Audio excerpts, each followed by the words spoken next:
Namaste everyone and welcome to the class of Corporate Accounting.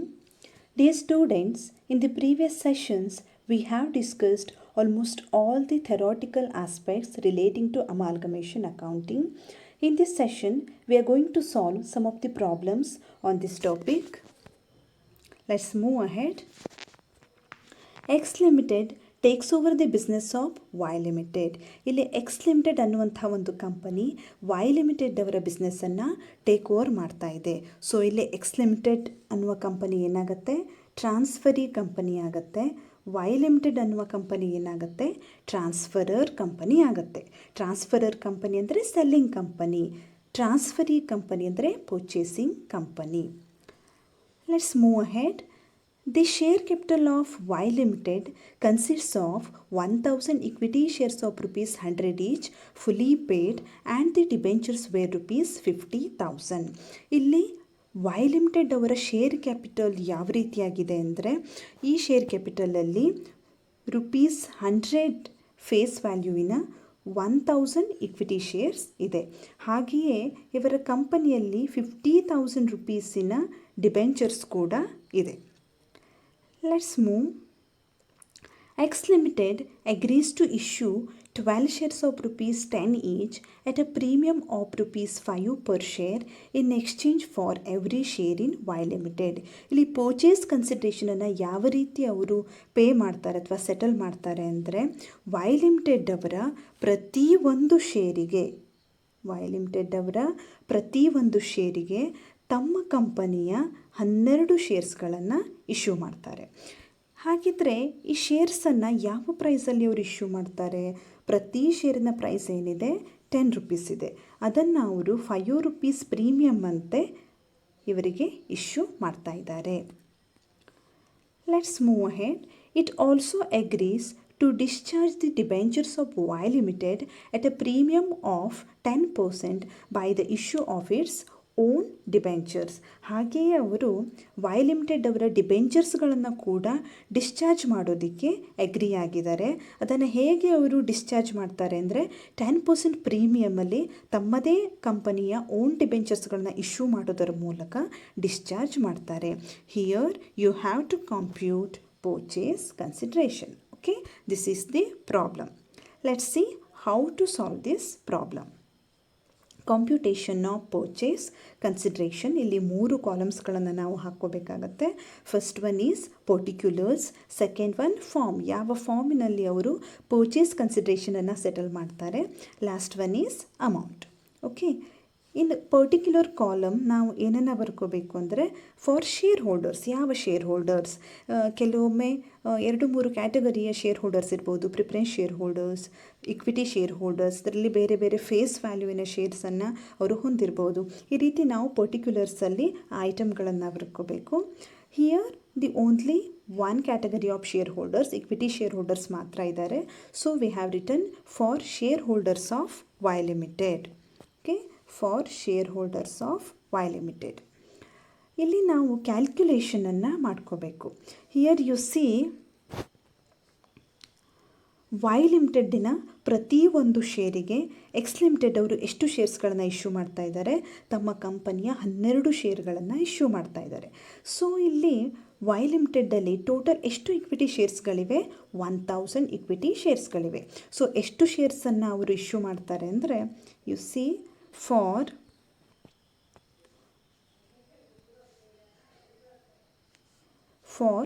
One share 12 shares. ಹೌದಾ? Y limited ಅವರ ಪ್ರತಿಯೊಂದು ಶೇರಿಗೆ X limited ಅವರು ತಮ್ಮ ಕಂಪನಿಯ 12 ಶೇರ್ಸ್ಗಳನ್ನು ಇಶ್ಯೂ ಮಾಡ್ತಾ ಇದ್ದಾರೆ. ಸೊ ಟೋಟಲಿ ಎಷ್ಟು ಶೇರ್ಸ್ಗಳನ್ನು ಅವರು ಇಶ್ಯೂ ಮಾಡಬೇಕಾಗತ್ತೆ? 12,000 ಶೇರ್ಸ್ಗಳನ್ನು ಇಶ್ಯೂ ಮಾಡಬೇಕಾಗತ್ತೆ. In form column we have written 12,000 shares of rupees 10 each at a premium of rupees 5 in X limited.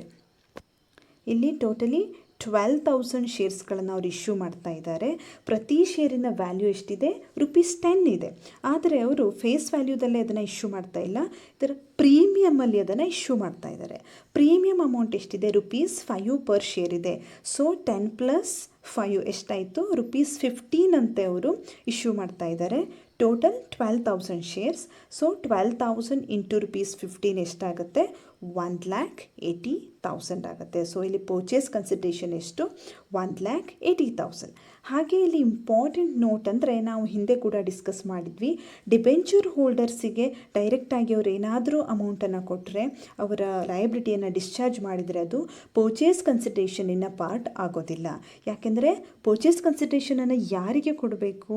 ಅದನ್ನು ಓನರ್ಸ್ಗೆ ಯಾವುದೇ ಅಮೌಂಟನ್ನು ಕೊಡಲಿ, ಅವರು ಇಕ್ವಿಟಿ ಶೇರ್ಸನ್ನು ಕೊಡಲಿ, ಡಿಬೆಂಚರ್ಸನ್ನು ಕೊಡಲಿ, ಕ್ಯಾಶನ್ನು ಕೊಡಲಿ, ಎನಿ ಫಾರ್ಮ್ ಓನರ್ಸ್ಗೆ ಮಾಡುವಂಥ ಪ್ರತಿ ಪೇಮೆಂಟನ್ನು ಕೂಡ ನಾವು ಪರ್ಚೇಸ್ ಕನ್ಸಿಡರೇಷನಲ್ಲಿ ಇನ್ಕ್ಲೂಡ್ ಮಾಡ್ತೇವೆ. ಡಿಬೆಂಚರ್ ಹೋಲ್ಡರ್ಸ್ ಇರ್ಬೋದು, ಕ್ರೆಡಿಟರ್ಸ್ ಇರ್ಬೋದು, ಅವರು ಓನರ್ಸ್ ಆಗಿರೋದಿಲ್ಲ. ಸೊ ಅವರಿಗೆ ಮಾಡಿದಂಥ ಯಾವುದೇ ಪೇಮೆಂಟನ್ನು ಕೂಡ ನಾವು ಪರ್ಚೇಸ್ ಕನ್ಸಿಡರೇಷನಲ್ಲಿ ಇನ್ಕ್ಲೂಡ್ ಮಾಡೋದಿಲ್ಲ. ಅದನ್ನು ನಾವು ಏನಂತ ಕನ್ಸಿಡರ್ ಮಾಡ್ತೇವೆ? ಎಕ್ಸ್ ಲಿಮಿಟೆಡ್ ಅವರು ಅದನ್ನು ಟೇಕ್ ಓವರ್ ಮಾಡಿದ್ದಾರೆ, ಆ ನಂತರ ಅವರು ಅದನ್ನು ಡಿಸ್ಚಾರ್ಜ್ ಮಾಡಿದ್ದಾರೆ ಅಂತ ನಾವು ಕನ್ಸಿಡರ್ ಮಾಡ್ತೇವೆ. Let's solve one more problem. The following are the balance sheets of A Limited and B Limited as on 31st March 2021. A Limited ಮತ್ತು B Limitedಗಳ ಬ್ಯಾಲೆನ್ಸ್ ಶೀಟನ್ನು ಇಲ್ಲಿ ಕೊಟ್ಟಿದ್ದಾರೆ. For additional information, once you see the details, A Limited absorbed B Limited. In this example, A Limited has absorbed the company of B limited. A limited ಅನ್ನುವಂಥ company B ಲಿಮಿಟೆಡನ್ನು absorb ಮಾಡಿದೆ. So B Limited ಇಲ್ಲಿ ಏನಾಗುತ್ತೆ? Transferor company ಆಗುತ್ತೆ ಅಥವಾ selling company ಆಗುತ್ತೆ.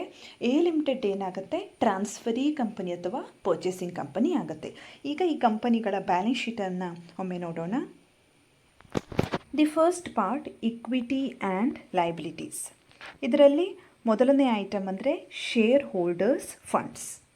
In that first item, share capital. Let's see note number 1. Share capitalಗೆ note number 1 ಅಂತ ಕೊಟ್ಟಿದ್ದಾರೆ. So note number 1 ಅನ್ನು ನೋಡೋಣ. You see here share capital, equity share of ₹10 each. A limited ಮತ್ತು B limited ಎರಡೂ ಕಂಪನಿಗಳ ಒಂದು ಶೇರಿನ face value ಏನಿದೆ? ₹10 ಇದೆ. Second item is reserves and surplus. Go to note number 2. Reserves and surplus. ಇಲ್ಲಿ general reserve ಇದೆ. A limited 4,000, B limited 9,000, export project reserve 6,000, 4,000, investment allowance reserve 2,000. ಇಲ್ಲಿ export project reserve ಮತ್ತು investment allowance ರಿಸರ್ವ್ಗಳು statutory ರಿಸರ್ವ್ಗಳಾಗಿರ್ತವೆ. ಅಂದರೆ these are required as per the provisions of law. Next surplus, credit balance in P&L account. ಇಲ್ಲಿ A limited ಅವ್ರದ್ದು 15,000, B limited ಅವ್ರದ್ದು 10,000. So reserves and surplus total ಎಷ್ಟಾಗುತ್ತೆ? 25,000 and 25,000. Next item non current liabilities. In that long term borrowings 13% debentures. A limited 10,000, B limited 7,000. Next one current liabilities. In that trade payables. Note number 3. Let's go to note number 3. Trade payables. In that sundry creditors 10,000, 8,000. Bills payable 3,000, 2,000. Total trade payables 13,000, 10,000. Let's come to second part, assets. In that first one, non-current assets. In that fixed assets. In that tangible assets. Let's go to note number 4. Tangible assets. In that buildings 50,000, 30,000, machinery 65,000, 34,000, total 1,15,000, 64,000. Next one, current assets. In that inventories, in that only one item stock 50,000, 500, 36,000. Next one, trade payables. In that only one item is there, that is sundry debtors 18,000, 21,600. Next item, cash and cash equivalents. In that cash at bank 14,500, 10,400. Here total is A Limited total 1,98,000, B Limited total 1,32,000. Here also same 1,98,000, 1,32,000. You see the additional information. A Limited absorbed B Limited on the following terms. Okay, what are the terms? First one, A Limited shall issue 10,000 equity shares of rupees 10 each at a premium of 20%. ಇಲ್ಲಿ ಏನು absorption ಆಗಿದೆ ಅಲ್ವಾ, absorption ಇದ್ದಾಗ ಒಂದು purchase consideration ಇರುತ್ತೆ. ಆ purchase ಕನ್ಸಿಡ್ರೇಷನನ್ನು A Limited ಅವರು ಯಾವ ರೀತಿ ಸೆಟಲ್ ಮಾಡ್ತಾರೆ ಅಂದರೆ by issuing 10,000 equity shares of rupees 10 each. ಇಲ್ಲಿ ಏನು ಮಾಡ್ತಾರೆ ಅವರು 10,000 ಇಕ್ವಿಟಿ ಶೇರ್ಸನ್ನು ಇಶ್ಯೂ ಮಾಡ್ತಾರೆ. ಈ ಇಕ್ವಿಟಿ ಶೇರ್ಸ್ಗಳ ಫೇಸ್ ವ್ಯಾಲ್ಯೂ ಏನಿದೆ rupees 10 ಈಚ್. ಒಂದು ಶೇರಿನ ಫೇಸ್ ವ್ಯಾಲ್ಯೂ 10 rupees ಇದೆ. ಆದರೆ ಅವರು ಫೇಸ್ ವ್ಯಾಲ್ಯೂದಲ್ಲೇ ಇಶ್ಯೂ ಮಾಡ್ತಾ ಇಲ್ಲ. They are issuing at a premium of 20% ಪ್ರೀಮಿಯಮ್ನಂತೆ ಅವರು 10,000 ಇಕ್ವಿಟಿ ಶೇರ್ಸನ್ನು ಇಶ್ಯೂ ಮಾಡ್ತಾ ಇದ್ದಾರೆ. Next one, debenture holders of B Limited will be issued new 15% debentures of equivalent amount in A Limited. ಇಲ್ಲಿ ಏನು ಡಿಬೆಂಚರ್ಸ್ ಇದೆ ಅಲ್ವಾ ಬಿ ಲಿಮಿಟೆಡಲ್ಲಿ, ಅವುಗಳನ್ನು ಹೇಗೆ ಅವರು ಡಿಸ್ಚಾರ್ಜ್ ಮಾಡ್ತಾ ಇದ್ದಾರೆ ಅಂದರೆ ತಮ್ಮ ಕಂಪನಿಯ 15% ಡಿಬೆಂಚರ್ಸನ್ನು ಇಶ್ಯೂ ಮಾಡಿ ಅದನ್ನು ಸೆಟಲ್ ಮಾಡ್ತಾ ಇದ್ದಾರೆ. That is also equivalent amount, same ಅಮೌಂಟಿನ ಡಿಬೆಂಚರ್ಸನ್ನು ಇಶ್ಯೂ ಮಾಡಿ ಅದನ್ನು ಸೆಟಲ್ ಮಾಡ್ತಾ ಇದ್ದಾರೆ. Next, export project reserve and investment allowance reserves are required to be maintained for 3 more years. 2 statutory ರಿಸರ್ವ್ಗಳು ಏನಿದೆ, ಎಕ್ಸ್ಪೋರ್ಟ್ ಪ್ರಾಜೆಕ್ಟ್ ರಿಸರ್ವ್ ಮತ್ತು ಇನ್ವೆಸ್ಟ್ಮೆಂಟ್ ಅಲೋವೆನ್ಸ್ ರಿಸರ್ವ್ಗಳು, ಇವುಗಳನ್ನು ಇನ್ನೂ 3 ವರ್ಷ ಮೇಂಟೈನ್ ಮಾಡಬೇಕಾಗತ್ತೆ. This is as per the provisions of law. Last one, absorption expenses rupees 4,500 are to be paid by A limited. Absorption ಎಕ್ಸ್ಪೆನ್ಸಸ್ಗಳನ್ನು ಯಾರು pay ಮಾಡ್ತಾ ಇದ್ದಾರೆ? ಎ ಲಿಮಿಟೆಡ್ ಅವರೇ ಪೇ ಮಾಡ್ತಾ ಇದ್ದಾರೆ.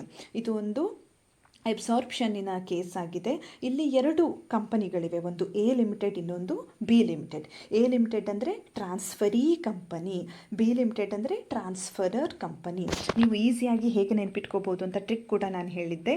ಇಲ್ಲಿ ಕ್ಲೋಸ್ ಆಗುವಂಥ ಕಂಪನಿ ಏನು? Transferor company. Close, CLOSE, O ಬರುತ್ತೆ. ಟ್ರಾನ್ಸ್ಫರರ್, ಅಲ್ಲೂ ಕೂಡ ಓ ಬರುತ್ತೆ. That is seller company. Transferor company ಅದು ಕ್ಲೋಸ್ ಆಗುವಂಥ ಕಂಪನಿ. ಇನ್ನೊಂದು transferee company. Transferee, it ends with E. Last letter ಏನಿದೆ? ಇ ಇದೆ. E for existence. ಅಮಾಲ್ಗಮೇಷನ್ ಆದ ನಂತರವೂ ಯಾವ ಕಂಪನಿ ಎಕ್ಸಿಸ್ಟೆನ್ಸಲ್ಲಿ ಇರುತ್ತೆ ಅದಕ್ಕೆ ಏನಂತವೆ? ಟ್ರಾನ್ಸ್ಫರೀ ಕಂಪನಿ. ಈ ರೀತಿಯಾಗಿ ನೀವು ನೆನಪಿನಲ್ಲಿ ಇಟ್ಕೋಬೋದು. ಇ ಫಾರ್ ಎಕ್ಸಿಸ್ಟೆನ್ಸ್, ಅಮಾಲ್ಗಮೇಷನ್ ಆದ ನಂತರವೂ ಎಕ್ಸಿಸ್ಟೆನ್ಸಲ್ಲಿ ಇರುವಂಥದ್ದು ಟ್ರಾನ್ಸ್ಫರೀ ಕಂಪನಿ. ಕ್ಲೋಸ್ ಆಗುವಂಥ ಕಂಪನಿ ಯಾವುದು? Transferor company. ಇಲ್ಲಿ ಎ ಲಿಮಿಟೆಡ್ ಅನ್ನುವಂಥದ್ದು ಬಿ ಲಿಮಿಟೆಡನ್ನು ಅಬ್ಸಾರ್ಬ್ ಮಾಡ್ತಾ ಇದೆ, ತನ್ನಲ್ಲಿ ವಿಲೀನ ಮಾಡ್ಕೊಳ್ತಾ ಇದೆ. ಇಲ್ಲಿ ಬಿ ಲಿಮಿಟೆಡ್ ಏನಾಗುತ್ತೆ? ಕ್ಲೋಸ್ ಆಗುತ್ತೆ. ಸೊ ಅದಕ್ಕೆ ನಾವೇನಂತೇವೆ? Transferor company. ಎ ಲಿಮಿಟೆಡ್ ಏನಾಗುತ್ತೆ? ಕಂಟಿನ್ಯೂ ಆಗುತ್ತೆ. ಅದಕ್ಕೆ ಏನಂತೇವೆ? Transferee company. Okay, let's see next, required. ಇಲ್ಲಿ ಈ ಪ್ರಾಬ್ಲಮಲ್ಲಿ ನಾವು ಏನೇನನ್ನು ಮಾಡಬೇಕು ಅಂತ ಅವರು ಕೊಟ್ಟಿದ್ದಾರೆ. First one, computation of purchase consideration due to A limited. A Limited ಅವರು ಏನು ಪರ್ಚೇಸ್ ಕನ್ಸಿಡ್ರೇಷನನ್ನು ಬಿ ಲಿಮಿಟೆಡ್ ಅವರಿಗೆ ಕೊಡಬೇಕು ಅದನ್ನು ನಾವು ನೋಡಬೇಕು. Next, journal entries and ledger accounts in the books of B limited. B limited ಅಂದರೆ ಟ್ರಾನ್ಸ್ಫರರ್ ಕಂಪನಿಯ ಬುಕ್ಸಲ್ಲಿ ಜರ್ನಲ್ ಎಂಟ್ರೀಸ್ ಮತ್ತು ಲೆಜರ್ ಅಕೌಂಟ್ಸನ್ನು ಪ್ರಿಪೇರ್ ಮಾಡಬೇಕು. Then incorporation entries in the books of A limited. A Limited ಅವರು ಬಿಸ್ನೆಸ್ ಪರ್ಚೇಸ್ ಮಾಡಿದ ಮೇಲೆ incorporation ಎಂಟ್ರೀಸ್ಗಳನ್ನ ಏನು ಪಾಸ್ ಮಾಡ್ತಾರೆ ಅದನ್ನು ಪಾಸ್ ಮಾಡಬೇಕು. And last one, balance sheet of A limited after absorption. Absorption ಆದ ನಂತರ ಏನು ಬ್ಯಾಲೆನ್ಸ್ ಶೀಟನ್ನು ಪ್ರಿಪೇರ್ ಮಾಡಬೇಕು ಅದನ್ನು ನಾವು ಪ್ರಿಪೇರ್ ಮಾಡಬೇಕು. Assume the conditions of amalgamation in the nature of merger have been fulfilled. ಇಲ್ಲೊಂದು ನೋಟನ್ನು ಕೂಡ ಕೊಟ್ಟಿದ್ದಾರೆ. ನಾವು ಅಸಂಪ್ಷನ್ ಮಾಡಬೇಕು, all the conditions of amalgamation in the nature of merger have been fulfilled ಅಂತ. Okay, amalgamation in the nature of merger ಅಂತ ಅನಿಸ್ಕೊಳ್ಬೇಕಾದ್ರೆ 5 ಕಂಡೀಷನ್ಸ್ಗಳನ್ನು ಅದು ಫುಲ್ಫಿಲ್ ಮಾಡಬೇಕಾಗಿರುತ್ತೆ. ಆ ಕಂಡೀಷನ್ಸ್ಗಳು ಫುಲ್ಫಿಲ್ ಆಗಿದೆ ಅಂತ ಅಸ್ಯೂಮ್ ಮಾಡಿ ಅಂತ ಅವರು ಕೊಟ್ಟಿದ್ದಾರೆ.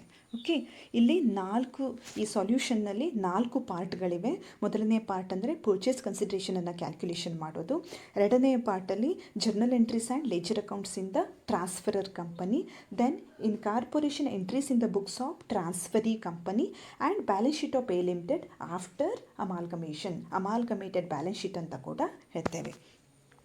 ಇಂದಿನ ಸೆಷನ್ನಲ್ಲಿ ನಾವು ಮೊದಲ 2 ಪಾರ್ಟನ್ನು ಸಾಲ್ವ್ ಮಾಡೋಣ. ಮುಂದಿನ ಸೆಷನ್ನಲ್ಲಿ ಮುಂದಿನ 2 ಪಾರ್ಟ್ಗಳನ್ನು ಸಾಲ್ವ್ ಮಾಡೋಣ. ಟೋಟಲಿ 4 ಪಾರ್ಟ್ಸ್ಗಳಿವೆ. First part, computation of purchase consideration due to B limited. B limited ಅವರಿಗೆ ಏನು ಪರ್ಚೇಸ್ ಕನ್ಸಿಡರೇಷನನ್ನು ಎ ಲಿಮಿಟೆಡ್ ಅವರು ಕೊಡ್ತಾರೆ ಅದನ್ನು ಕ್ಯಾಲ್ಕ್ಯುಲೇಷನ್ ಮಾಡಬೇಕು. Okay, U C what is purchase consideration here? A Limited shall issue 10,000 equity shares of rupees 10 each at a premium of 20%. ಮತ್ತೇನು ಕೊಟ್ಟಿಲ್ಲ, ಇದು net payment method ಆಗುತ್ತೆ. ಓನ್ಲಿ ಒನ್ ಇನ್ಫಾರ್ಮೇಷನ್ ಏನು, sufficient numbers ಅಂದರೆ 10,000 ಇಕ್ವಿಟಿ ಶೇರ್ಸ್ಗಳನ್ನು ಅವರು issue ಮಾಡ್ತಾ ಇದ್ದಾರೆ at a premium of 20%. ಇಲ್ಲಿ everything is given in the problem only. In equity shares of A limited 10,000 shares rupees 10 each at a premium of 20%. B ಲಿಮಿಟೆಡನ್ನು ಶೇರ್ ಹೋಲ್ಡರ್ಸಿಗೆ ಯಾವ ರೀತಿ ಅವರು ಸೆಟಲ್ಮೆಂಟ್ ಮಾಡ್ತಾರೆ ಅಂದರೆ, ತಮ್ಮ ಕಂಪನಿಯ 10,000 ಇಕ್ವಿಟಿ ಶೇರ್ಸ್ಗಳನ್ನು ಇಶ್ಯೂ ಮಾಡ್ತಾರೆ. ಅದರ ಫೇಸ್ ವ್ಯಾಲ್ಯೂ ಏನಿದೆ ₹10 ಇದೆ, ಆದರೆ ಅವರು ಪ್ರೀಮಿಯಮಲ್ಲಿ ಅದನ್ನು ಇಶ್ಯೂ ಮಾಡ್ತಾ ಇದ್ದಾರೆ. What is the premium rate? 20%. So ಎಷ್ಟಾಗುತ್ತೆ? 10 rupees ಇಂಟು 20% ಎಷ್ಟಾಗುತ್ತೆ? ₹2 ಆಗುತ್ತೆ. So 10,000 equity shares into ₹12, 10 rupees face value plus ₹2 premium amount. So ಎಷ್ಟಾಗುತ್ತೆ? ಇಶ್ಯೂ ಪ್ರೈಸ್ ₹12 ಆಗುತ್ತೆ. 10,000 ಇಂಟು ₹12, 1,20,000. ಸೊ ಪರ್ಚೇಸ್ ಕನ್ಸಿಡ್ರೇಷನ್ ಎಷ್ಟಾಯಿತು? 1,20,000. ಹಾಗೆ ಇಲ್ಲೊಂದು ನೋಟನ್ನು ನಾವು ಮೆನ್ಷನ್ ಮಾಡಬೇಕಾಗತ್ತೆ. Debentures issued to pay off old debentures do not constitute purchase consideration. Liquidation expenses are directly paid by A Limited. ಇಲ್ಲಿ ಏನು ಹೊಸ ಡಿಬೆಂಚರ್ಸನ್ನು ಅವರು ಇಶ್ಯೂ ಮಾಡ್ತಾ ಇದ್ದಾರೆ, ಹಳೆ ಡಿಬೆಂಚರ್ಸನ್ನು ಡಿಸ್ಚಾರ್ಜ್ ಮಾಡೋದಕ್ಕಾಗಿ, ಅದು ಪರ್ಚೇಸ್ ಕನ್ಸಿಡ್ರೇಷನಿನ ಕಾಂಪೋನೆಂಟ್ ಆಗಿರೋದಿಲ್ಲ. ಯಾಕೆಂದರೆ purchase consideration is everything that is payable to owners are shareholders. Debenture ಹೋಲ್ಡರ್ಸಿಗೆ ಪೇಮೆಂಟನ್ನು ಮಾಡಿದ್ದನ್ನು ನಾವು ಪರ್ಚೇಸ್ ಕನ್ಸಿಡ್ರೇಷನಿನ ಒಂದು ಕಾಂಪೋನೆಂಟ್ ಅಂತ ಕನ್ಸಿಡರ್ ಮಾಡೋದಿಲ್ಲ. ಹಾಗೆ ಇಲ್ಲಿ ಲಿಕ್ವಿಡೇಷನ್ ಎಕ್ಸ್ಪೆನ್ಸಸ್ಗಳನ್ನು ಕೂಡ ಎ ಲಿಮಿಟೆಡ್ ಅವರು ಡೈರೆಕ್ಟಾಗಿ ಪೇ ಮಾಡಿದ್ದಾರೆ. ಇವನ್ನು ನಾವು ಇಲ್ಲಿ ಕನ್ಸಿಡರ್ ಮಾಡ್ತಾ ಇಲ್ಲ. Next part is journal entries in the books of B limited. B limited ಅಂದರೆ ಇಲ್ಲಿ ಟ್ರಾನ್ಸ್ಫರರ್ ಕಂಪನಿ. ಯಾವ ರೀತಿ ನಾವು ಜರ್ನಲ್ ಎಂಟ್ರೀಸಲ್ಲಿ ಪ್ರಿಪೇರ್ ಮಾಡಬೇಕು? ಮೇನ್ಲಿ ನಾವು ಯಾವ ಎಂಟ್ರಿಗಳನ್ನು ಪಾಸ್ ಮಾಡಬೇಕು ಅಂದರೆ, ಬಿ ಲಿಮಿಟೆಡ್ ಅವರ ಕಂಪನಿಯ ಎಲ್ಲ ಅಕೌಂಟ್ಸ್ಗಳನ್ನು ಕ್ಲೋಸ್ ಮಾಡೋ ಪರ್ಪಸ್ ಎಂಟ್ರಿಗಳನ್ನು ಪಾಸ್ ಮಾಡಬೇಕು. ಇಲ್ಲಿ ಬ್ಯಾಲೆನ್ಸ್ ಶೀಟಲ್ಲಿ ಏನೇನು ಐಟಮ್ಸ್ಗಳಿವೆ ಅಲ್ಲ ಅದನ್ನು ಕ್ಲೋಸ್ ಮಾಡಬೇಕು. That is first part of journal entry. ಇದಾದ ಮೇಲೆ ನಾವು ಪರ್ಚೇಸ್ ಕನ್ಸಿಡರೇಷನಿಗೆ ರಿಲೇಟೆಡ್ ಇರುವಂಥ ಎಂಟ್ರೀಸ್ಗಳನ್ನು ಪಾಸ್ ಮಾಡಬೇಕು. ಆನಂತರ ಲಿಕ್ವಿಡೇಷನ್ ಎಕ್ಸ್ಪೆನ್ಸಸ್ ಪೇಮೆಂಟಿಗೆ ರಿಲೇಟೆಡ್ ಇರುವಂತಹ ಎಂಟ್ರಿನ ಪಾಸ್ ಮಾಡಬೇಕು. ದೆನ್ ಶೇರ್ ಹೋಲ್ಡರ್ಸ್ ಇದಾದ ಮೇಲೆ ರಿಯಲೈಸೇಷನ್ ಅಕೌಂಟಿನ ಸೆಟಲ್ಮೆಂಟನ್ನು ಮಾಡಬೇಕು. ಫೈನಲಿ ಶೇರ್ ಹೋಲ್ಡರ್ ಸೆಟಲ್ಮೆಂಟ್ಗಾಗಿ ನಾವು ಎಂಟ್ರಿನ ಪಾಸ್ ಮಾಡಬೇಕು. ಈಗ ಮೊದಲು ಪಾಸ್ ಮಾಡಬೇಕಾಗಿರುವಂಥ ಎಂಟ್ರಿ ಏನಂದರೆ, we have to close the items in the balance sheet of B limited. B ಲಿಮಿಟೆಡಿನ ಬ್ಯಾಲೆನ್ಸ್ ಶೀಟಿನಲ್ಲಿರುವಂಥ ಪ್ರತಿಯೊಂದು ಅಕೌಂಟ್ಸನ್ನು ಕೂಡ ನಾವು ಕ್ಲೋಸ್ ಮಾಡಬೇಕು. ಬ್ಯಾಲೆನ್ಸ್ ಶೀಟಲ್ಲಿ ಏನು ಉಳಿಬಾರ್ದು, everything we have to close. ಇಲ್ಲಿ ನೋಡ್ತಾ ಹೋಗೋಣ. ಮೊದಲಿಗೆ ನಾವು ಅಸೆಟ್ಸನ್ನು ಕನ್ಸಿಡರ್ ಮಾಡೋಣ. ನಿಮಗೆಲ್ಲ ಗೊತ್ತಿದೆ, ಅಸೆಟ್ಸ್ ಅನ್ನೋದು ಡೆಬಿಟ್ ಬ್ಯಾಲೆನ್ಸ್ ಅಕೌಂಟ್ ಇರುತ್ತೆ. ಸೊ ಅದನ್ನು ಕ್ಲೋಸ್ ಮಾಡಬೇಕು ಅಂದರೆ ನಾವೇನು ಮಾಡಬೇಕಾಗತ್ತೆ? ಕ್ರೆಡಿಟ್ ಮಾಡಬೇಕಾಗತ್ತೆ. ಅಸೆಟ್ಸ್ ಅಕೌಂಟನ್ನು ಕ್ರೆಡಿಟ್ ಮಾಡಿ ಅದನ್ನು ಕ್ಲೋಸ್ ಮಾಡಬೇಕು. ಅದು ಕ್ರೆಡಿಟ್ ಆದರೆ ಡೆಬಿಟ್ ಆಗುವಂಥ ಐಟಮ್ ಯಾವುದು ಅಂದರೆ ರಿಯಲೈಸೇಷನ್ ಅಕೌಂಟ್. ಗೊತ್ತಿದೆ ಅಲ್ವಾ? ಒಂದು ಐಟಮ್ ಕ್ರೆಡಿಟ್ ಆಗಿದೆ ಅಂದರೆ ಇನ್ನೊಂದು ಈಕ್ವಲ್ ಅಮೌಂಟಿನ ಡೆಬಿಟ್ ಇರಲೇಬೇಕು. ಸೊ ನಾವು ರಿಯಲೈಸೇಷನ್ ಅಕೌಂಟನ್ನು ಡೆಬಿಟ್ ಮಾಡಬೇಕು, ಅಸೆಟ್ಸ್ ಅಕೌಂಟನ್ನು ಕ್ರೆಡಿಟ್ ಮಾಡಬೇಕು. ಇದು ಮೊದಲನೇ entry. What's the first entry for closing the assets of B limited? B ಲಿಮಿಟೆಡಿನ ಬ್ಯಾಲೆನ್ಸ್ ಶೀಟಿನಲ್ಲಿರುವಂಥ ಪ್ರತಿಯೊಂದು ಅಸೆಟ್ಸನ್ನು ಕ್ಲೋಸ್ ಮಾಡೋದಕ್ಕೆ ನಾವು ಮೊದಲ ಎಂಟ್ರಿಯನ್ನು ಪಾಸ್ ಮಾಡಬೇಕು. That is realisation account debited to assets account. You see what are the assets in the balance sheet of B Limited? First you see tangible assets. In detail we can see buildings ಇದೆ and machinery ಇದೆ. We have to consider only B Limited accounts. ಯಾಕೆ? B Limited ಅನ್ನುವಂತಹ company close ಆಗ್ತಾ ಇದೆ, ಅದು A limited ಜೊತೆಗೆ absorb ಆಗ್ತಾ ಇದೆ. ಸೊ ನಾವು ಬಿ ಲಿಮಿಟೆಡಿನ ಬುಕ್ಸ್ಗಳನ್ನು ಕ್ಲೋಸ್ ಮಾಡಬೇಕು. ಯಾಕೆಂದರೆ ಅದು ಲಿಕ್ವಿಡೇಟ್ ಆಗ್ತಾ ಇದೆ, ಮುಂದೆ ಅದರ ಅಸ್ತಿತ್ವ ಅನ್ನೋದು ಇರೋದಿಲ್ಲ. ಸೊ ಬಿ ಲಿಮಿಟೆಡಿನ ಎಲ್ಲ ಅಕೌಂಟ್ಸ್ಗಳನ್ನು ನಾವು ಕ್ಲೋಸ್ ಮಾಡಬೇಕು. You see first item buildings and machinery. Buildings 30,000, machinery 34,000. ನಾವೇನು ಎಂಟ್ರಿನ ಪಾಸ್ ಮಾಡಬೇಕು ಇಲ್ಲಿ? Realisation account debited. ರಿಯಲೈಸೇಷನ್ ಅಕೌಂಟನ್ನು ಡೆಬಿಟ್ ಮಾಡಬೇಕು. ಇಂಡಿವಿಜುವಲಿ ನಾವು ಪ್ರತಿ ಅಸೆಟ್ಸ್ ಅಕೌಂಟನ್ನು ಕ್ರೆಡಿಟ್ ಮಾಡಬೇಕು. ಮೊದಲನೇದು buildings 30,000, machinery 34,000. Then you see remaining assets. You see, stock 36,000, sundry debtors 21,600, cash at bank 10,400. What's the first entry?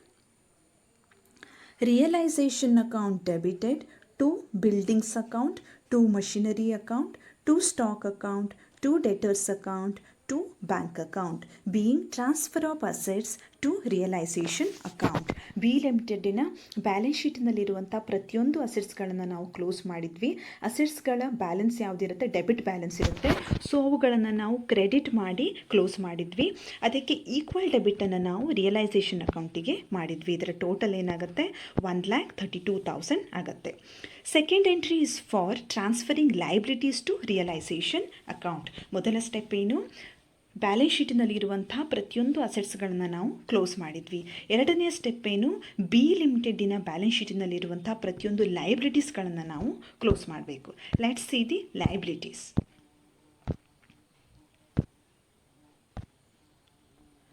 First one, long-term borrowings, 13% debentures, 7,000. Then trade payables, we have one note. Sundry creditors, 8,000. Bills payable, 2,000. You see here, 13% debentures account 7,000, creditors account 8,000, bills payable account 2,000. We have debited these accounts. Why? Liabilities ಯಾವಾಗಲೂ credit ಬ್ಯಾಲೆನ್ಸಿನ accounts ಇರ್ತವೆ, ಹಾಗಾಗಿ ನಾವು ಅವುಗಳನ್ನು debit ಮಾಡಿ close ಮಾಡ್ತಾ ಇದ್ದೀವಿ. Equal ಕ್ರೆಡಿಟನ್ನು ನಾವು realisation ಅಕೌಂಟಿಗೆ ಮಾಡ್ತಾ ಇದ್ದೀವಿ. Liabilities account debited to realisation account, being transfer of liabilities to realisation account. ಎರಡನೇ ಎಂಟ್ರಿ ಅದು. ದೆನ್ ವಾಟ್ ಈಸ್ ಲೆಫ್ಟ್ ನಾ? ಅಸೆಟ್ಸನ್ನು ಕ್ಲೋಸ್ ಮಾಡಿದ್ವಿ, ಲೈಬಿಲಿಟೀಸನ್ನು ಕ್ಲೋಸ್ ಮಾಡಿದ್ವಿ. ಹಾಗಿದ್ರೆ ಬ್ಯಾಲೆನ್ಸ್ ಶೀಟಲ್ಲಿ ಉಳಿಯುವಂತಹ ಐಟಮ್ ಯಾವುದು? Share capital, general reserve and surplus, ಹೌದಲ್ವಾ? Let's C.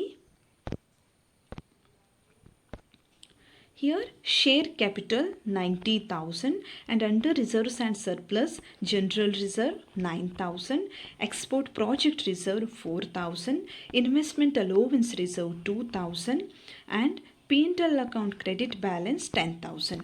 ಈ ಎಲ್ಲ ಅಕೌಂಟ್ಸ್ಗಳನ್ನು ಕೂಡ ನಾವು ಕ್ಲೋಸ್ ಮಾಡಬೇಕು. ಹಾಗಿದ್ದರೆ ಇವುಗಳನ್ನು ಹೇಗೆ ಕ್ಲೋಸ್ ಮಾಡೋದು? ರಿಯಲೈಸೇಷನ್ ಅಕೌಂಟಿಗೆ ಟ್ರಾನ್ಸ್ಫರ್ ಮಾಡ್ಬೋದಾ? No, because these amounts are belonging to shareholders. Share capital ಯಾರಿಗೆ ಸೇರಿದ್ದು? ಇಕ್ವಿಟಿ ಶೇರ್ ಹೋಲ್ಡರ್ಸಿಗೆ ಸೇರಿದ್ದು.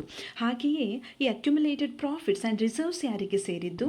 This is also belongs to owners. ಯಾರು ಶೇರ್ ಹೋಲ್ಡರ್ಸ್ ಇರ್ತಾರೆ, ಓನರ್ಸ್ ಇರ್ತಾರೆ, ಅವರಿಗೆ ಈ ಪ್ರಾಫಿಟ್ ಸೇರಿರುತ್ತೆ. ಸೊ ಈ ಎಲ್ಲ ಅಕೌಂಟ್ಗಳನ್ನು ನಾವು ಇಕ್ವಿಟಿ ಶೇರ್ ಹೋಲ್ಡರ್ಸ್ ಅಕೌಂಟಿಗೆ ಟ್ರಾನ್ಸ್ಫರ್ ಮಾಡಬೇಕು. ಎಲ್ಲ ಅಕೌಂಟ್ಗಳು ಕ್ರೆಡಿಟ್ ಬ್ಯಾಲೆನ್ಸ್ನ ಅಕೌಂಟ್ಸ್ಗಳಾಗಿರ್ತವೆ. ಹಾಗಾಗಿ ಇವುಗಳನ್ನು ನಾವೇನು ಮಾಡಬೇಕು? ಕ್ಲೋಸ್ ಮಾಡಬೇಕು ಅಂದರೆ ಡೆಬಿಟ್ ಮಾಡಬೇಕು. First share capital account debited 90,000, general reserve account debited 9,000, export project reserve account debited 4,000, investment allowance reserve account debited 2,000, P&L account debited 10,000, to equity shareholders account 1,15,000. ಈ ಎಲ್ಲ ಅಕೌಂಟ್ಸ್ಗಳನ್ನು ನಾವು ಇಕ್ವಿಟಿ ಶೇರ್ ಹೋಲ್ಡರ್ಸ್ ಅಕೌಂಟಿಗೆ transfer ಮಾಡಿ close ಮಾಡ್ತೀವಿ.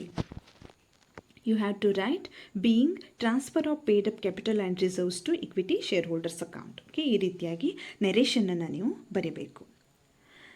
ಈಗ balance ಶೀಟಿನಲ್ಲಿರುವಂತಹ ಎಲ್ಲ ಐಟಮ್ಸ್ಗಳನ್ನು ನಾವು close ಮಾಡಿದ್ವಿ. ಮೊದಲನೆಯ ಪಾರ್ಟ್ ಅನ್ನೋದು ಮುಗೀತು. ಎರಡನೇ ಸ್ಟೆಪ್ಪಲ್ಲಿ ಏನು ಮಾಡಬೇಕು?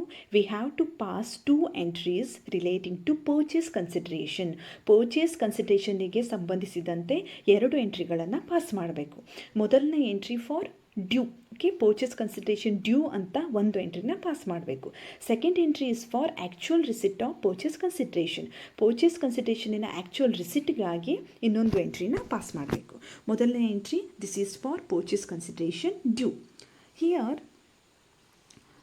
A limited account debited to realisation account ಅಂತ ನೀವು ಎಂಟ್ರಿನ ಪಾಸ್ ಮಾಡಬೇಕು. ಎ ಲಿಮಿಟೆಡ್ ಅಕೌಂಟ್ ಅಂದರೆ ಯಾವುದು? Purchasing company. ಪರ್ಚೇಸಿಂಗ್ ಕಂಪನಿ ಅವ್ರು ಏನಾಗ್ತಾರೆ? ಡೆಟರ್ಸ್ ಆಗ್ತಾರೆ. ಸೊ ಅವರ ಅಕೌಂಟನ್ನು ನಾವು ಡೆಬಿಟ್ ಮಾಡಬೇಕು. They have to pay the purchase consideration, right? So we have to debit their account. A Limited account debited, purchase consideration is 1,20,000. We have already calculated that, right? Purchase consideration 1,20,000. then we have to credit realization account because it's an income. Realization account ಅನ್ನೋದು ಒಂದು nominal account. So nominal ಅಕೌಂಟಲ್ಲಿ ನಾವೇನು ಮಾಡ್ತೀವಿ, debit the expenses and losses, credit the income and gains. ಯಾವುದೇ income ಇಲ್ಲ ಅದನ್ನು ನಾವು credit ಮಾಡ್ತೀವಿ. ಇಲ್ಲಿ ಪರ್ಚೇಸ್ ಕನ್ಸಿಡರೇಷನ್ ರಿಸೀವೇಬಲ್ ಅನ್ನೋದು ಏನಾಗಿರುತ್ತೆ, ಒಂದು ಇನ್ಕಮ್ ಆಗಿರುತ್ತೆ. ಸೊ ನಾವು ರಿಯಲೈಸೇಷನ್ ಅಕೌಂಟನ್ನು ಕ್ರೆಡಿಟ್ ಮಾಡ್ತೀವಿ.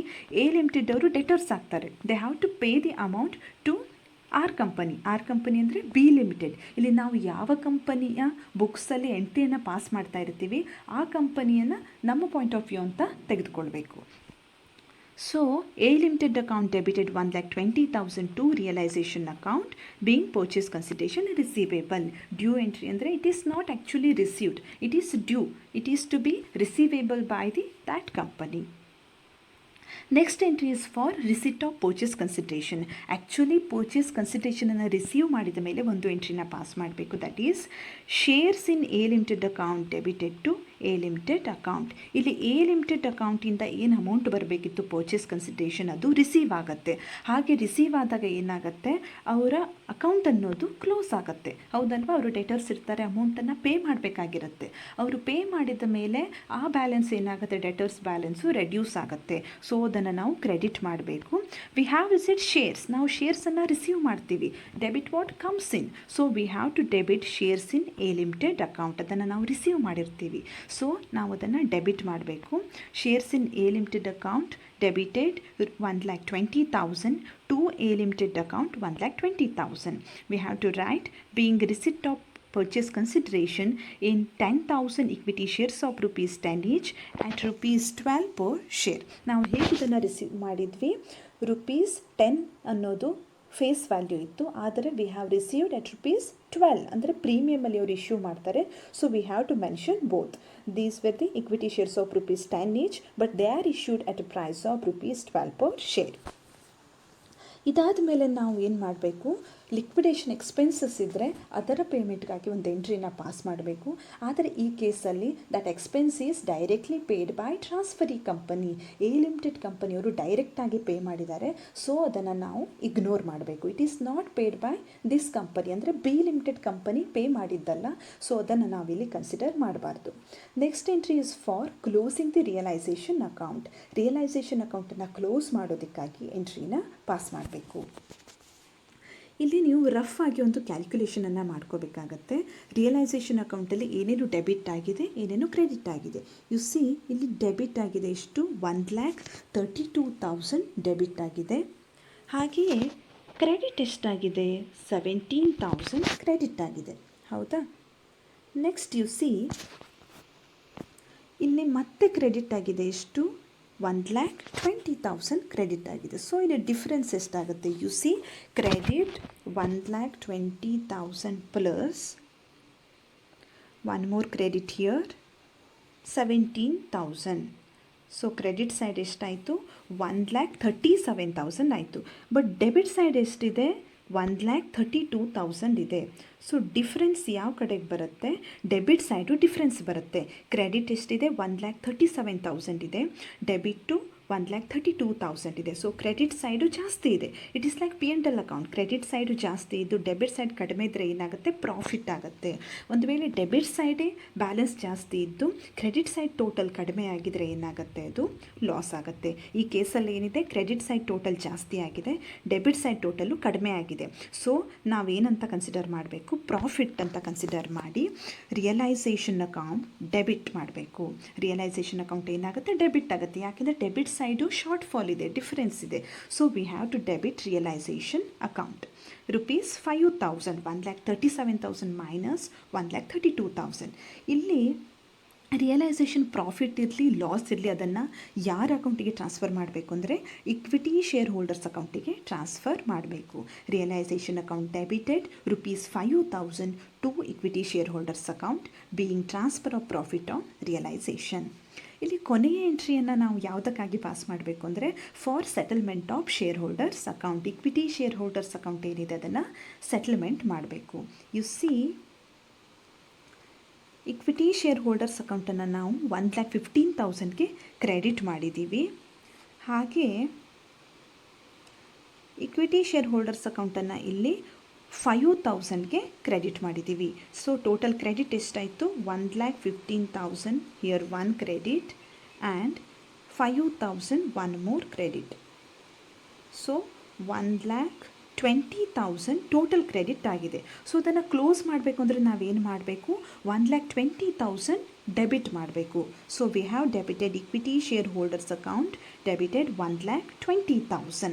ಸೊ ಹಾಗಿದ್ರೆ ಅಲ್ಲಿ ಯಾವ ಅಮೌಂಟನ್ನು ಕ್ರೆಡಿಟ್ ಮಾಡಬೇಕು? You C V have received shares from A limited. 1,20,000 ಮೌಲ್ಯದ ಶೇರ್ಸನ್ನು ಎ ಲಿಮಿಟೆಡಿಂದ ರಿಸೀವ್ ಮಾಡಿದ್ದೇವೆ. ಆ ಶೇರ್ಸು ಯಾರಿಗೆ ಸೇರಿರುತ್ತೆ? That belongs to owners. ಹೌದಲ್ವಾ? ಪರ್ಚೇಸ್ ಕನ್ಸಿಡರೇಷನನ್ನು ಯಾರಿಗೆ ಕೊಡ್ತಾರೆ? ಅದನ್ನು ಇಕ್ವಿಟಿ ಶೇರ್ ಹೋಲ್ಡರ್ಸಿಗೆ ಅಥವಾ ಶೇರ್ ಹೋಲ್ಡರ್ಸಿಗೆ ಕೊಡ್ತಾರೆ. ಈ ಕೇಸಲ್ಲಿ ಪ್ರಿಫರೆನ್ಸ್ ಶೇರ್ ಹೋಲ್ಡರ್ಸ್ ಇಲ್ಲ, ಸೊ ಇಕ್ವಿಟಿ ಶೇರ್ ಹೋಲ್ಡರ್ಸ್ ಮಾತ್ರ ಇದ್ದಾರೆ. ಸೊ ಈ ಶೇರ್ಸ್ ಇನ್ ಎ ಲಿಮಿಟೆಡ್ ಯಾರಿಗೆ ಇಶ್ಯೂ ಮಾಡಬೇಕು? ಇದನ್ನು equity share holders of B ಲಿಮಿಟೆಡ್ಗೆ ನಾವು ಇಶ್ಯೂ ಮಾಡಬೇಕು. ಸೊ ಇಕ್ವಿಟಿ ಶೇರ್ ಹೋಲ್ಡರ್ಸ್ ಅಕೌಂಟನ್ನು ಇಲ್ಲಿ ಡೆಬಿಟ್ ಮಾಡಿದ್ವಿ. 1,20,000 ಡೆಬಿಟ್ ಆಯಿತು. ಇಲ್ಲಿ ಕನ್ಸಿಡ್ರೇಷನನ್ನು ನಾವು ಅವರಿಗೆ ಪೇ ಮಾಡಬೇಕು. That is to equity shares in A Limited. ಈ 1,20,000 ಅಮೌಂಟನ್ನು ಹೇಗೆ ಸೆಟ್ಲ್ ಮಾಡ್ತಾರೆ? ಎ ಲಿಮಿಟೆಡ್ ಅವರು ತಮ್ಮ ಕಂಪನಿಯ ಶೇರ್ಸನ್ನು ಈ ಇಕ್ವಿಟಿ ಶೇರ್ ಹೋಲ್ಡರ್ಸಿಗೆ ಇಶ್ಯೂ ಮಾಡೋದರ ಮೂಲಕ ಸೆಟ್ಲ್ ಮಾಡ್ತಾರೆ. Being settlement of share holders account. ಈ ಎಲ್ಲ ಎಂಟ್ರಿಗಳನ್ನು ಪಾಸ್ ಮಾಡೋದ್ರಿಂದ ಏನಾಗುತ್ತೆ? ಬಿ ಲಿಮಿಟೆಡ್ ಅಂದರೆ ಟ್ರಾನ್ಸ್ಫರರ್ ಕಂಪನಿಯ ಬುಕ್ಸಲ್ಲಿರುವಂಥ ಪ್ರತಿಯೊಂದು ಅಕೌಂಟ್ಸ್ಗಳನ್ನು ನಾವು ಕ್ಲೋಸ್ ಮಾಡಿದ ಹಾಗೆ ಆಗುತ್ತೆ. ಮೊದಲಿಗೆ ನಾವೇನು ಕ್ಲೋಸ್ ಮಾಡಿದ್ವಿ? ಬ್ಯಾಲೆನ್ಸ್ ಶೀಟಲ್ಲಿರುವಂಥ assets, liabilities and equity portion, share capital ಮತ್ತು ರಿಸರ್ವ್ ಆ್ಯಂಡ್ ಸರ್ಪ್ಲಸ್ಗಳನ್ನು ಕ್ಲೋಸ್ ಮಾಡಿದ್ವಿ.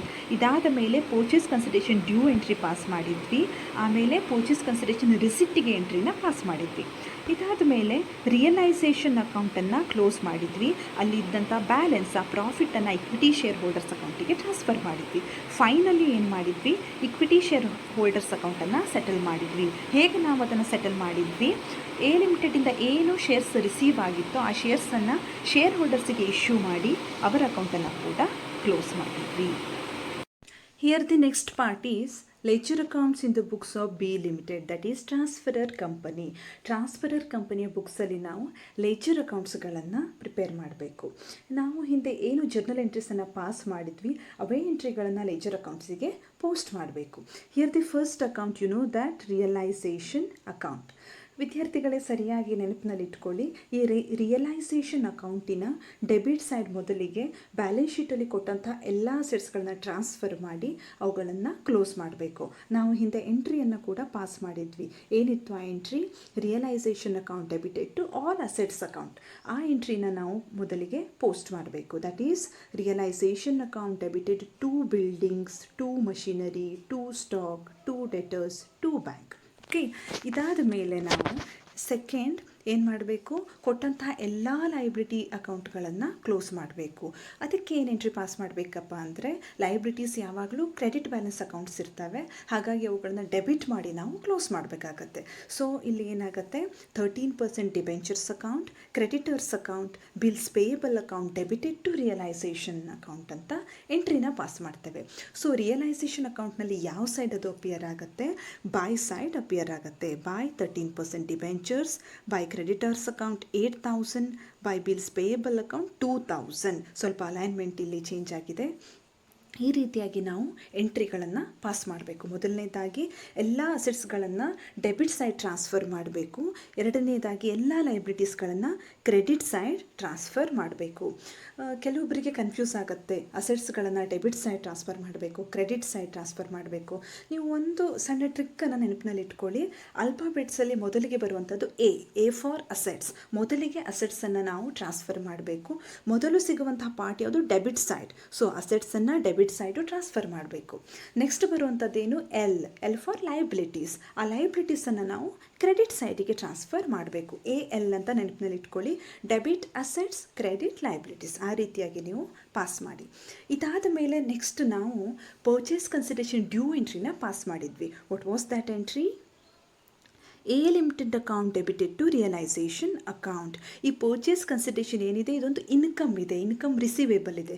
ಸೊ ಇದನ್ನು ನಾವು credit side by A limited ಅಂತ ರೆಕಾರ್ಡ್ ಮಾಡಬೇಕು. ಯಾಕೆಂದರೆ ಎ ಲಿಮಿಟೆಡಿಂದ ಆ ಅಮೌಂಟ್ ರಿಸೀವೇಬಲ್ ಇದೆ, ಸೊ ಇದನ್ನು ಬೈ ಸೈಡ್ ಮೆನ್ಷನ್ ಮಾಡಬೇಕು. ಬೈ ಎ ಲಿಮಿಟೆಡ್ ಅಕೌಂಟ್ 1,20,000 ಇದು ನಾಮಿನಲ್ ಅಕೌಂಟ್ ಇದೆ, ಸೊ ಇನ್ಕಮ್ ಏನಾಗುತ್ತೆ ಕ್ರೆಡಿಟ್ ಸೈಡು ಮೆನ್ಷನ್ ಮಾಡಬೇಕು. ಇದಾದ ನಂತರ ನಾವು ಟೋಟಲನ್ನು ನೋಡಬೇಕು. ಇಲ್ಲಿ ಕ್ರೆಡಿಟ್ ಸೈಡ್ ಟೋಟಲ್ಲು 1,37,000 ಇದೆ. ಡೆಬಿಟ್ ಸೈಡ್ ನಾವು ಟೋಟಲ್ ಮಾಡಿದಾಗ 1,32,000 ಆಗುತ್ತೆ. ಸೊ ಇಲ್ಲಿ ಡಿಫ್ರೆನ್ಸ್ ಎಷ್ಟು ಬಂತು? 5,000 ಬಂತು. ಇಲ್ಲಿ ಅಲೈನ್ಮೆಂಟ್ ಚೇಂಜ್ ಆಗಿದೆ. U see this is 5,000. So ಈ 5,000 ಅಮೌಂಟ್ ಏನಿದೆ ಅದು ಪ್ರಾಫಿಟ್ ಇದೆ. ಡಿಫ್ರೆನ್ಸ್ ಏನಿದೆ ಪ್ರಾಫಿಟ್ ಇದೆ. ಆ ಪ್ರಾಫಿಟನ್ನು ನಾವೇನು ಮಾಡಬೇಕು? ಈಕ್ವಿಟಿ ಶೇರ್ ಹೋಲ್ಡರ್ಸ್ ಅಕೌಂಟಿಗೆ ಟ್ರಾನ್ಸ್ಫರ್ ಮಾಡಿ ರಿಯಲೈಸೇಷನ್ ಅಕೌಂಟನ್ನು ನಾವು ಕ್ಲೋಸ್ ಮಾಡಬೇಕು.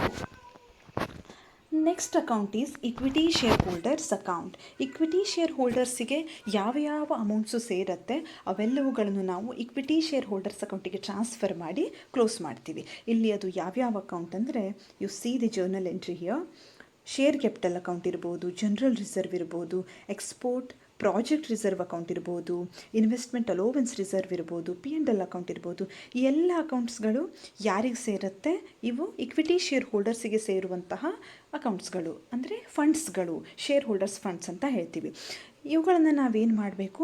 ಇಕ್ವಿಟಿ ಶೇರ್ ಹೋಲ್ಡರ್ಸ್ ಅಕೌಂಟಿಗೆ ಟ್ರಾನ್ಸ್ಫರ್ ಮಾಡಿ ಕ್ಲೋಸ್ ಮಾಡಬೇಕು. ಈ ಎಲ್ಲ ಅಕೌಂಟ್ಸ್ಗಳು ಕ್ರೆಡಿಟ್ ಬ್ಯಾಲೆನ್ಸ್ ಅಕೌಂಟ್ಸ್ಗಳು. ಸೊ ಇವುಗಳನ್ನು ಕ್ಲೋಸ್ ಮಾಡಬೇಕಂದ್ರೆ ನಾವು ಡೆಬಿಟ್ ಮಾಡಬೇಕು. ಅವುಗಳನ್ನು ಡೆಬಿಟ್ ಮಾಡಿದಾಗ ಕ್ರೆಡಿಟ್ ಆಗುವಂಥ ಅಕೌಂಟ್ ಯಾವುದು? Equity share holders account. So ಇವೆಲ್ಲ ಅಕೌಂಟ್ಸ್ಗಳು ಕ್ರೆಡಿಟ್ ಸೈಡು ಅಪಿಯರ್ ಆಗ್ತವೆ. Share capital account, general reserve account, export project reserve account, investment allowance reserve account, P&L account. ಇವೆಷ್ಟು ಅಮೌಂಟ್ಸ್ಗಳು ಶೇರ್ ಹೋಲ್ಡರ್ಸಿಗೆ ಸೇರಿದಂಥ ಫಂಡ್ಸ್ಗಳು. ಸೊ ಇವುಗಳನ್ನು ನಾವೇನು ಮಾಡಬೇಕು? ಕ್ರೆಡಿಟ್ ಸೈಡು ರೆಕಾರ್ಡ್ ಮಾಡಿ ಅವುಗಳನ್ನು ಕ್ಲೋಸ್ ಮಾಡಬೇಕು. ಇದಾದ ಮೇಲೆ ಎಷ್ಟಾಯಿತು? ಇದು ಬ್ಯಾಲೆನ್ಸು 1,15,000 ಆಯಿತು. ಇದಾದ ಮೇಲೆ ನೋಡಿ, ರಿಯಲೈಸೇಷನ್ ಅಕೌಂಟನ್ನು ನಾವಿಲ್ಲಿ ಕ್ಲೋಸ್ ಮಾಡಿದ್ವಿ, ಹೌದಲ್ವಾ? ₹5,000 ಪ್ರಾಫಿಟ್ ಬಂದಿತ್ತು. ಆ ರಿಸರ್ವ್ ಅಮೌಂಟನ್ನು ಏನು ಮಾಡಿದ್ವಿ ನಾವು? ಇಕ್ವಿಟಿ ಶೇರ್ ಹೋಲ್ಡರ್ಸ್ ಅಕೌಂಟಿಗೆ ಟ್ರಾನ್ಸ್ಫರ್ ಮಾಡಿದ್ವಿ. ಆ ರೀತಿ ಟ್ರಾನ್ಸ್ಫರ್ ಮಾಡೋದಕ್ಕೆ ಎಂಟ್ರಿ ಏನಿತ್ತು? Realisation account debited to equity share holders account ಅಂತ ಇತ್ತು. ಆ ಅಮೌಂಟನ್ನು ಕೂಡ ನಾವಿಲ್ಲಿ ಟ್ರಾನ್ಸ್ಫರ್ ಮಾಡಬೇಕು. 5,000 ಏನು ಪ್ರಾಫಿಟ್ ಇತ್ತಲ್ವ ರಿಯಲೈಸೇಷನ್ ಅಕೌಂಟ್ದು, ಅದನ್ನು ಇಲ್ಲಿ ಟ್ರಾನ್ಸ್ಫರ್ ಮಾಡಿದ್ವಿ. ಹಾಗೆಯೇ ಇವಿಷ್ಟನ್ನು ಟ್ರಾನ್ಸ್ಫರ್ ಮಾಡಿದಾಗ ಟೋಟಲ್ ಇಕ್ವಿಟಿ ಶೇರ್ ಹೋಲ್ಡರ್ಸ್ಗೆ ಪೇಮೆಂಟ್ ಮಾಡಬೇಕಾದಂಥ ಅಮೌಂಟ್ ಎಷ್ಟಾಗುತ್ತೆ? 1,20,000 ಆಗುತ್ತೆ. ಆ 1,20,000 ಹೇಗೆ ಪೇ ಮಾಡಬೇಕು? You see the next account, A limited account. A limited account ಅಂದರೆ purchasing company account. Purchasing company account debited to realisation account ಅಂತ ನಾವು ಪರ್ಚೇಸ್ ಕನ್ಸಿಡರೇಷನ್ ಡ್ಯೂಗೆ ಒಂದು ಎಂಟ್ರಿನ ಪಾಸ್ ಮಾಡಿದ್ವಿ, ಹೌದಲ್ವಾ? ಇಲ್ಲಿ ನೋಡಿದರೆ ನಿಮಗೆ ಗೊತ್ತಾಗುತ್ತೆ. This one by A limited ಒಂದು ಎಂಟ್ರಿನ ಪಾಸ್ ಮಾಡಿದ್ವಿ. ಇದಾದ ಮೇಲೆ ಅವರು ಪರ್ಚೇಸ್ ಕನ್ಸಿಡರೇಷನನ್ನು ಡಿಸ್ಚಾರ್ಜ್ ಮಾಡಿದ ಮೇಲೆ ಇನ್ನೊಂದು ಎಂಟ್ರಿನ ಪಾಸ್ ಮಾಡ್ತೇವೆ. What's that? Equity shares in A limited account debited to A limited account. ಅವರು ತಮ್ಮ ಕಂಪನಿಯ ಇಕ್ವಿಟಿ ಶೇರ್ಸನ್ನು ಇಶ್ಯೂ ಮಾಡಿ ಸೆಟಲ್ಮೆಂಟ್ ಮಾಡ್ತಾರೆ. What's that entry?